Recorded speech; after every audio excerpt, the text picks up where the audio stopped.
Hey guys, welcome back to our channel. Today I am joined by a very special guest, and her name is Veronica, and I am best friends with Sam. We have known each other since high school, so we go way back. And I am a psych major at Loyola Marymount University. And as you can tell, we are very qualified to talk about the things that we're about to talk about in today's video, which is reacting to different love scenes from different TV shows and movies from the 90s and early 2000s. So this should be great and should be fun. Okay, so our first clip that we're going to be reacting to is the famous scene from Friends when Ross cheats on Rachel. And for those of you who haven't watched the show, basically this scene is introducing the fact that Rachel wanted to take a break from their relationship, and Ross interpreted it as a breakup itself, and they're just fighting over a bunch of technicalities. So let's take a look. Rachel, come on, talk to me, please. I can't even look at you right now. What? Nothing. Rachel said everything was okay. What are they talking about? Rachel, Just get away from me. It was a mistake. I made a mistake, okay? A mistake? What were you trying to put it in? Her purse? Where did he put it? You had sex with another woman. Oh my God. Oh, I knew something had to be wrong because my fingernails did not grow at all yesterday. Yeah, well, I guess they had a fight and he got drunk. Oh, you guys knew about this and you didn't tell us? He had sex and we get hit in our heads. You know what? I want you to leave. Get out of here. Just get out now. I know. I want to stay. I want to talk about this. Okay. She was different. Oh. Uh-oh. Good. Different. Nobody likes change.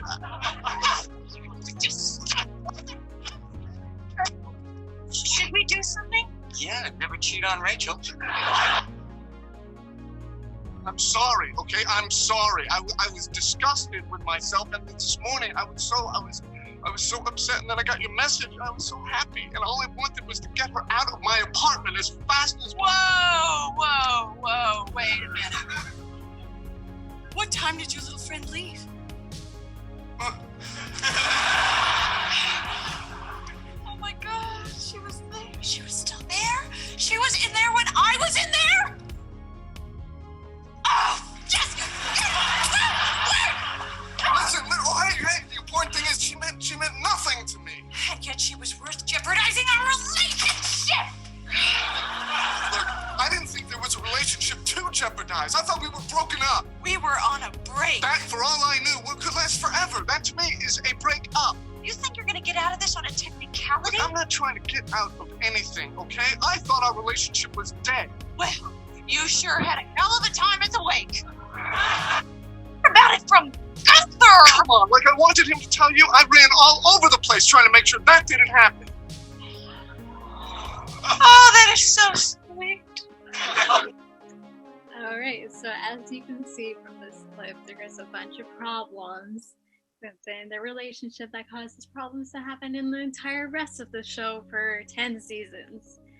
So the problem here is, what is it? Help me if I'm wrong.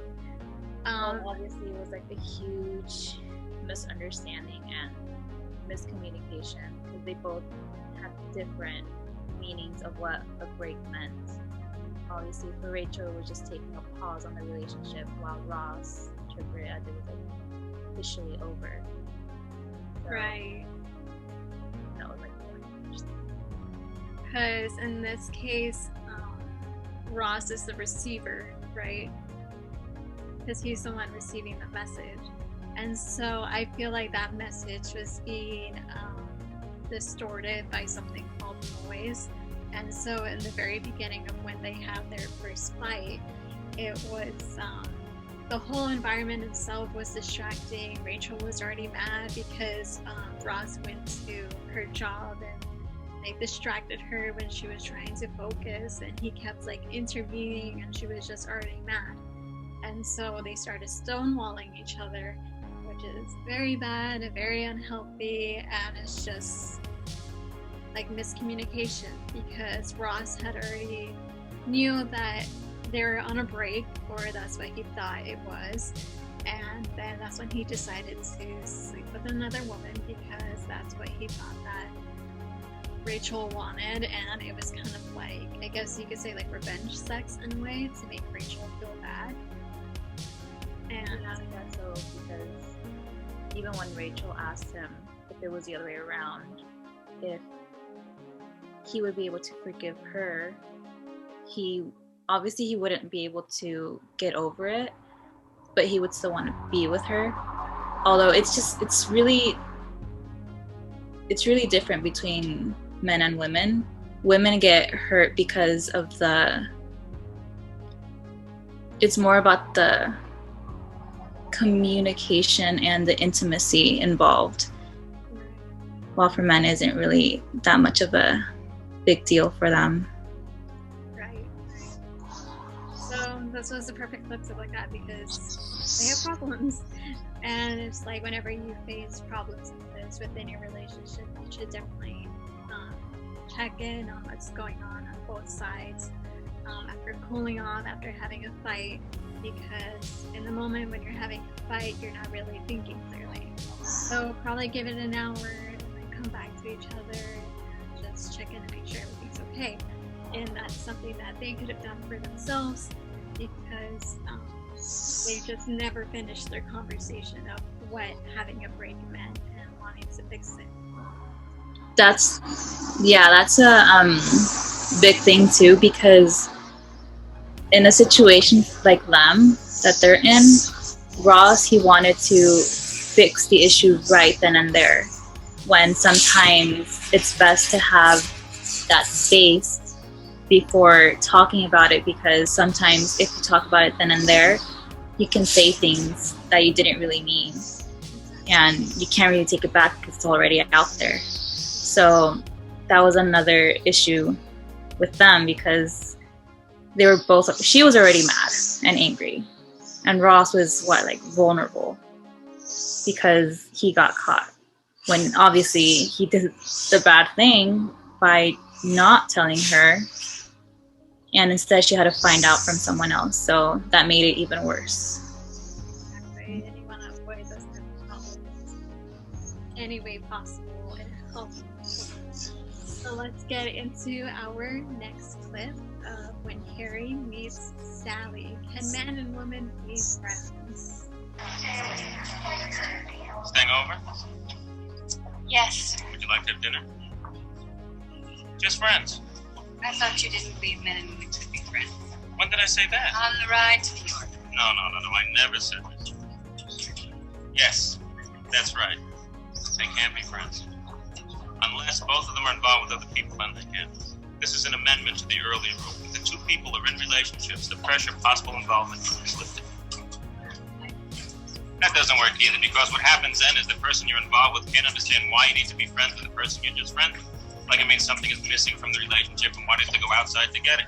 Then when you say, no, it's not true, nothing is missing from the relationship, the person you're involved with then accuses you of being secretly attracted to the person you just friends with, which you probably are. Make them on. Who the hell are we kidding? Let's face it. Which brings us back to the earlier rule before the amendment, which is men and women can't be friends. So what does it leave us? Harry, goodbye. Okay. Alright, so what do you think about the part when he says, there has to be something wrong in the relationship that, they look forward, that they look into in other people. You know what I mean? I don't like this question. Men and women can be friends, because obviously it doesn't apply to every guy roaming on earth, but there's still that. I actually asked one of my friends if men and women can be friends, and bottom line was that it depends on the maturity on the guy.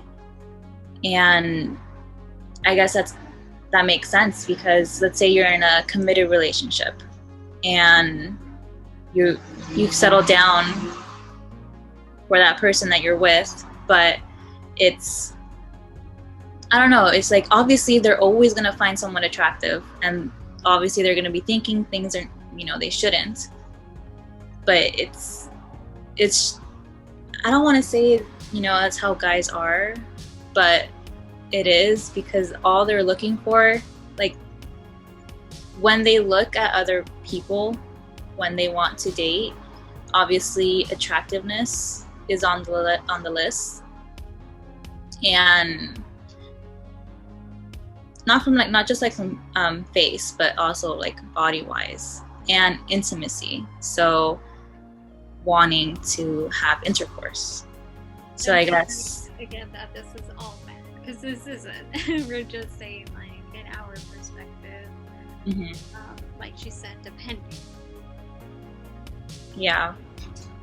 So yeah, it's really tricky. Like I heard about this like saying, and I'm probably gonna get this wrong, but there's something called the 90-10% thing. So it's like there could be like your relationship could be 90% perfect and then 10% imperfect, and with that 10%, you put that 10% into someone else that you don't really care about, but you might want to hook up with them, and you see something, a quality of them that you like, that you can't find in your partner, and then you break up with your 90% just to be with them 10%.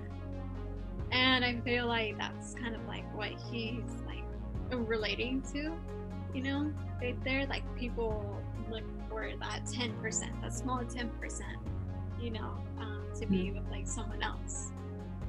He also mentioned, it wasn't not in this clip, it was another scene, that it doesn't matter who, if they're attractive or not, they still want to, you know, do them. Have intercourse, yes. That's, yeah, that was like a whole another thing. Okay, so now that we're done with this, we're going to be looking into the next clip. Okay, so for this clip, we're going to be looking at a scene from a movie called He's Just Not That Into You, and basically this movie is about girls trying to find out why guys won't text them back, call them back, why are guys acting so mysterious, and it's just like pretty much what the title is saying, he's just not that into you. And in this clip, there's the character Gigi talking to Justin Long's character and asking him for his advice. Okay, so what I think is interesting about that clip is sometimes we do this to ourselves in relationships, where we're trying to find excuses of why someone won't call us, or why someone won't text us. You know, maybe they're busy, maybe they're doing this, maybe they're doing that, you know, creating all of these like crazy like conclusions, like making excuses for this person that we barely know, you know, that's not that interested in us. And it's just like something that's embedded with us, you know, because we're desperate to try to make the relationship work, and we're very nurturing, and that's what we pretty much crave for in our relationship. So it's just like that hope that she's like clinging on to, that this guy will be able to come back and show them sympathy and empathy, not like compassionate, when in reality, in this clip, he doesn't want that. He just wants a fling, you know, or he just wasn't that interested. And it's interesting because in my class, they were talking about how there was a study done, which they got like over 100 participants, and they were trying to find out how is it that we choose who we want to go on a date with next. So go on a second date. But they would fill out a form. So attractiveness, things that they're similar with, like their age, their ethnicity, and all that stuff. But bottom line is that it's really hard to know when people choose who they want to go on a second date with, when their preferences doesn't align with the people they choose to go on a second date with. It was pretty much like a speed dating. So they go with, have like a 5-minute talk with 10 different other people. And then based on that, then at the end of the night, they choose who they want to go out with. But based on their preferences that they fill out in the form, didn't align with the people they said that they want to go out with again. So, I don't know. I found that, I don't know why I even said that. You could just cut that out, but still. Right, because you're saying it's more of like people look for more like physical qualities and like more like attractive qualities in someone, and that kind of relates to Gigi's situation, because Gigi's character is more hoping that the person that she was dating is someone that's going to connect with her, that's someone she's going to be with, someone she's going to marry. But on the other hand, this person that she just met in the bar is just looking for someone to hook up with. And that kind of connects, to what you say, that in most scenarios, in some cases, is like that's the reality of it. Again, not saying we're generalizing everyone, but we're saying from our perspective, that's how most people look at it. And it could be the same thing vice versa. Women could be guilty of this too. It's just all depends on the person you are. And going back to what Veronica said earlier in the last video, that it depends on the person's maturity. So if you want a genuine relationship, you wouldn't really go anywhere like a bar to find someone. You can meet them in like college or like at work or like something like that, anywhere.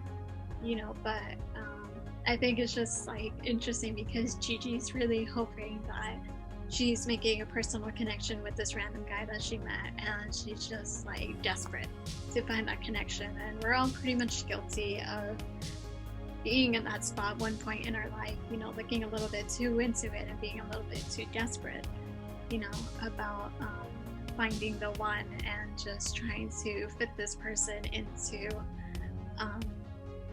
like the position of like maybe this person could be the one, when they're not, just because we're just really looking for something, for a personal connection. So let's look into our next clip. Okay, so in our next clip, this is more of an honorable mention from a lovely movie that Veronica showed me probably a year ago now, and it's called A Walk to Remember with Mandy Moore. And spoiler alert, I'm pretty sure this whole video is a spoiler alert, but in the scene, Mandy Moore's character is diagnosed with cancer, and she's fallen in love with this bad boy character, and they're just expressing their love for each other, and let's just look into it.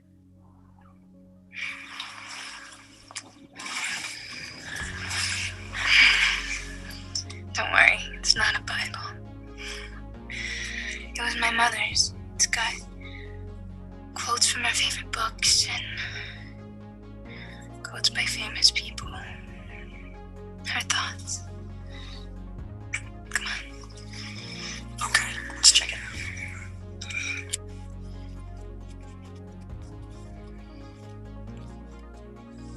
Okay. What is a friend? It's a single soul dwelling in two bodies. Aristotle.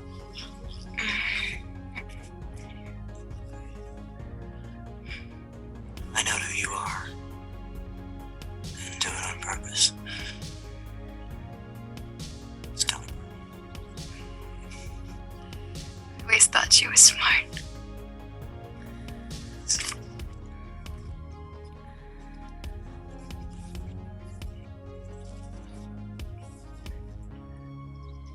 Love is always patient and kind. It is never jealous. Love is never boastful or conceited. It is never rude. It is not resentful.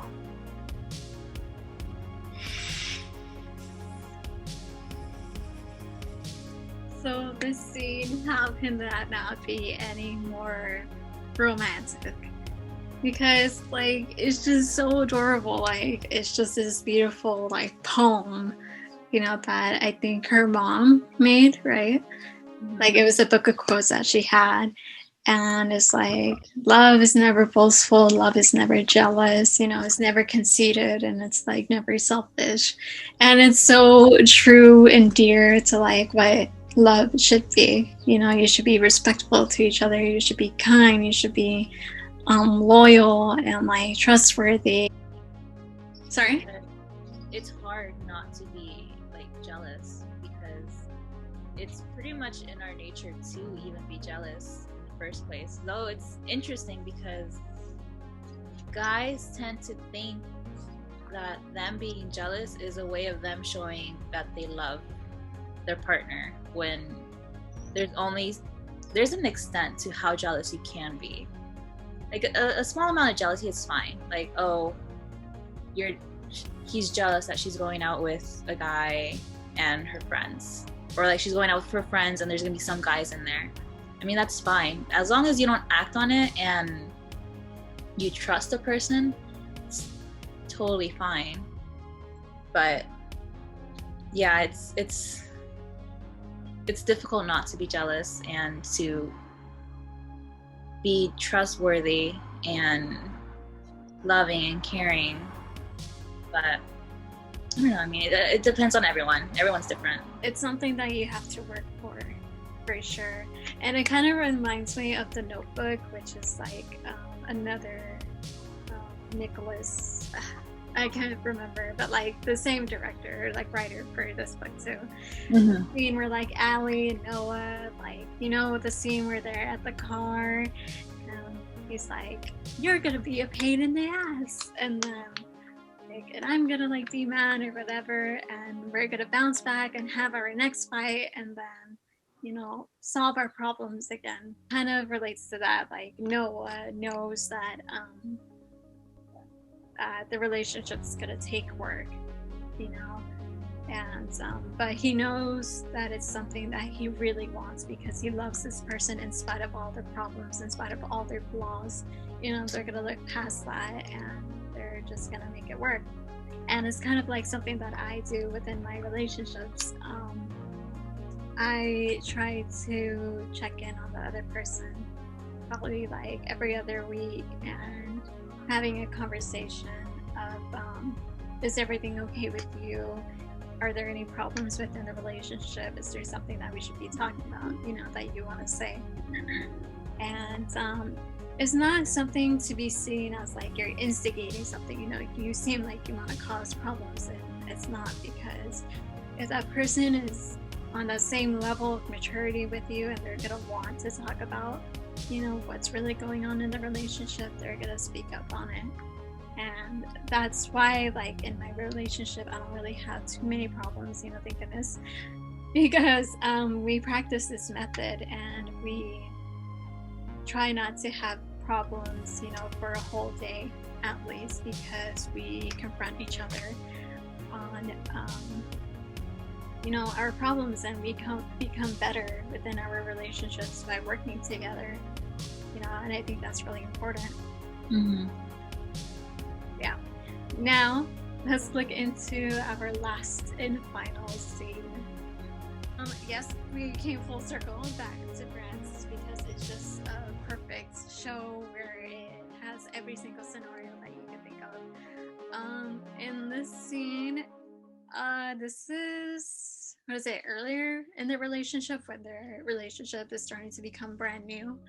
Yeah, it was before they even started to date. They tried, but then he did something and they were trying to get into a relationship, and the situation here is Ross had to pick between Julie, this other woman that he wanted to be with, or to be with Rachel, and then Chandler suggested that they make a pros and cons list for both of them, and Rachel found it, and it was just a list of a bunch of like her insecurities and things that she wouldn't expect her significant other to say about her and use them as reasons to not be with her. So let's take a look.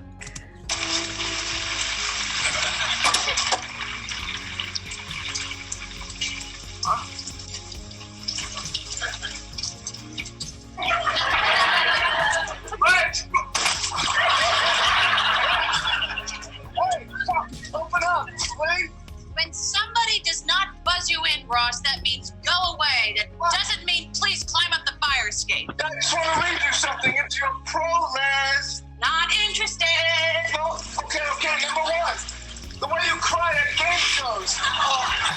Number 2, how much you love your friends. Number 3, the way you play with your hair when you're nervous. Number 4, how brave you are for starting a life over. Number 5, how great you are with Ben. Number 6, the way you smell. Hey, Ross, what are you doing? Hey, Joe, you want to open the window? Oh, yeah. What are you doing out there? Oh my gosh, it must be freezing. You know what you need? How about a nice steaming cup of hot chocolate?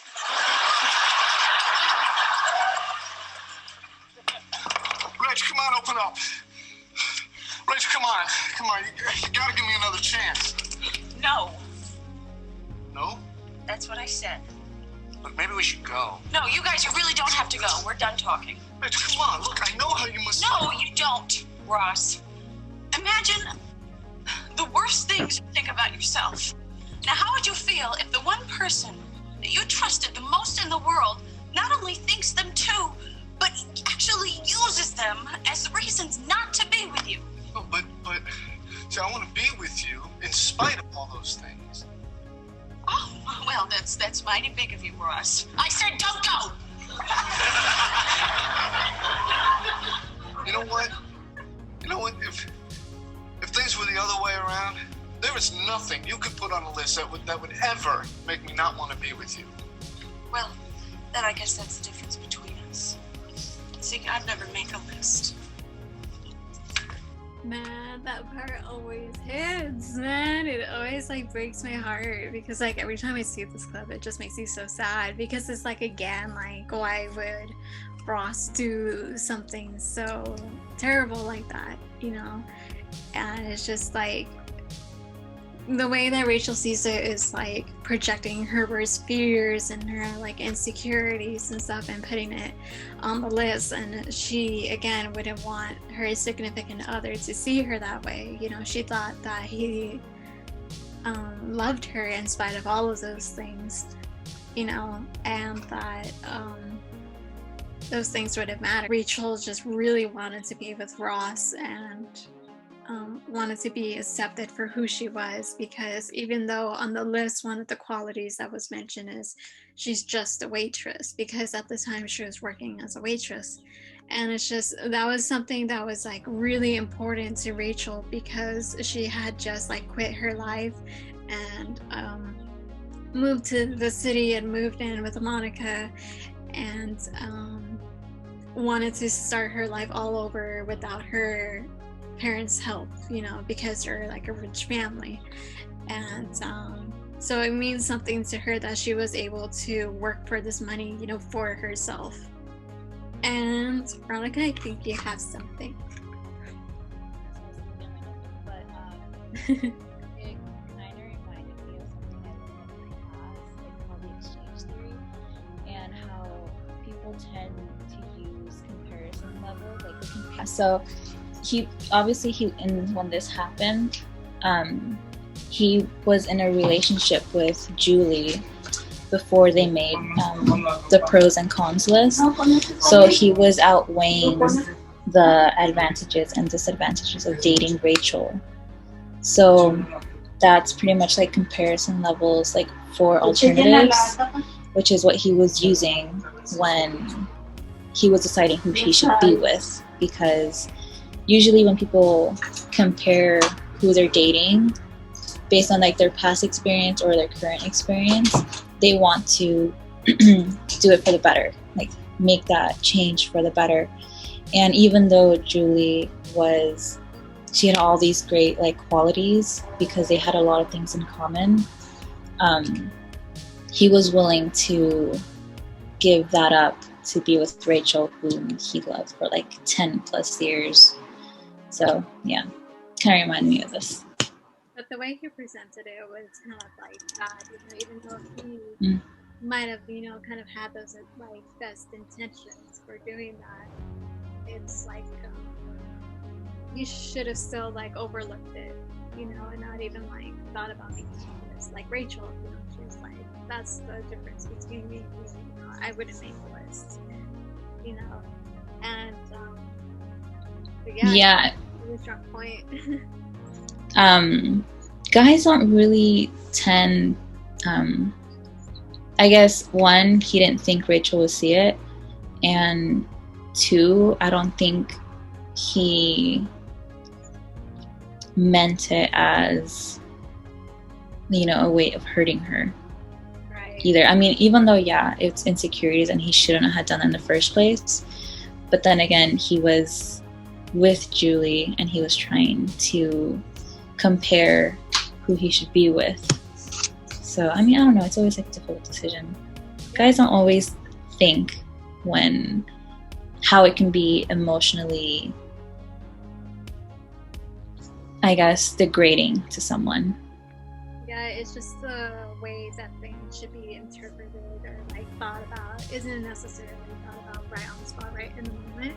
Mm-hmm. Like would cause problems for the significant other, the partner. And it's like we see it as how come they didn't react the way that we expect them to react, and that's just because of all these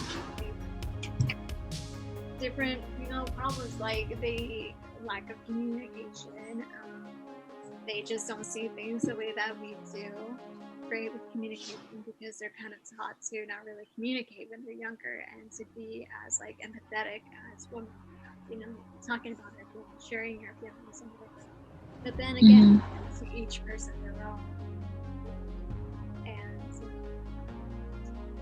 They're not as nurturing as us. They're not as nurturing, pretty much. Yeah, because like me and Veronica have talked about like many times where like these kinds of situations have come up in past situations, and they're just like, how come, you know, they and like aren't reacting the way that I expect them to react, you know, and it just hurts you and it makes you feel so sad and just like so hurt, and it's just like in reality they don't understand it themselves, or they might have like never had that experience before, you know, to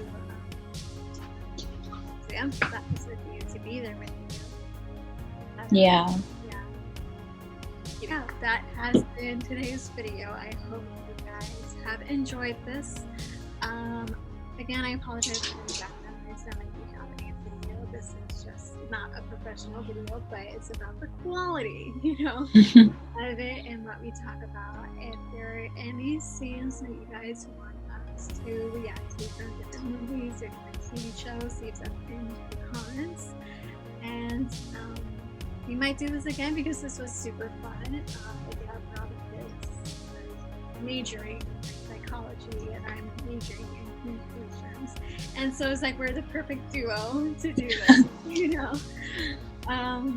Although one more thing, like it's also really important to not have expectations because of these movies, because these movies are like super unrealistic most of the time. So if you have expectations and you don't talk to them with your partner, it's gonna cause a lot of problems. Exactly, like we can't emphasize that anymore. This is just like TV shows, movie shows, you know, don't take this like religiously, you know, following these rules and stuff, especially the movie He's Just Not That Into You. Like they tell you a bunch of like guy code, girl code rules and stuff, and it's just like a movie. It's just to like entertain, you know, not something to take seriously.